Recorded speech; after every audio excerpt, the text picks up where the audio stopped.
from Los Angeles by defense attorney Deborah Opry. She once represented the Jackson family. She is not representing them in this case. So thanks for being with us, Deborah.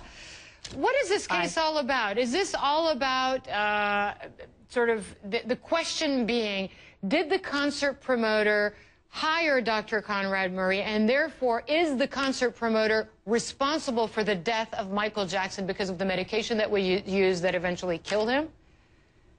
That's exactly what the jury will be deciding. We had a pretty lengthy lawsuit going forward. What's left now is who hired Michael Jackson, was it AEG, and did they negligently hire and supervise him? There wasn't a signed contract, but there was a prepared contract.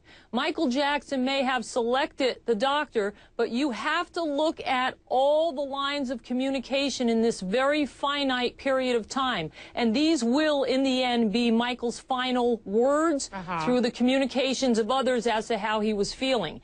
They're going to have to prove, did AEG absolutely have anything to do with the employment? If that one smoking gun email has anything to do with it, where a CEO or an executive says to Kenny Ortega, you remind Murray who he's working for and who's paying his bills, it's telling. Sure. So if it's found that AEG did have something to do with the hiring of this doctor, Dr. Conrad Murray, who's in jail right now, by the way, then what? Yeah. Then it goes to a jury as to the damages. That's where people like the family and the financial people and others who may have worked with AEG would deem the value of Michael Jackson. Quincy Jones would absolutely have something to do with the value of Michael Jackson with his record sales and his performances. But when we look at the amount being asked for, plaintiffs always ask for a lot, defendants always offer a little. In the end, when the jury makes their decision as to whether or not AEG was running the show with Murray and who was paying him and who was, you know, governing his actions, the jury will then decide what the value is if Michael had lived. Now, if it is, if the conclusion is that AEG, the concert promoter, had nothing to do with the hiring of Dr. Conrad Murray, then is the case over? Yes. The case would be over, and these would be the last days of Michael's memory or Michael in a courtroom. I'm personally interested in what's happening because I started 10 years ago when the child molestation case started to now. These will be Michael's last words because if you pay attention to the emails and the communications, we all will learn very shortly what Michael Jackson's last days were like and what he was going through, and what AEG absolutely did or didn't know, and I suspect they knew a lot. So the question also for our international viewers, Deborah, is this is not a criminal case, and there's a big difference between a criminal case and a civil case. What's the difference as it pertains to this particular suit? Excellent question, because the standard, the burden of proof, the standard for Dr. Murray was beyond a reasonable doubt. The full jury had to convict him, and they did.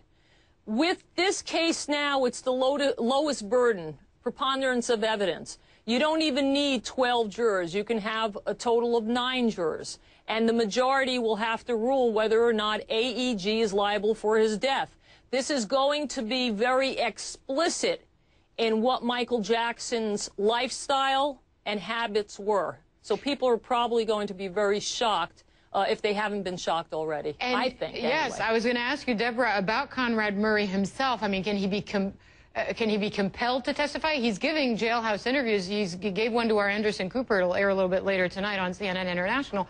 Can he be compelled to testify in this case?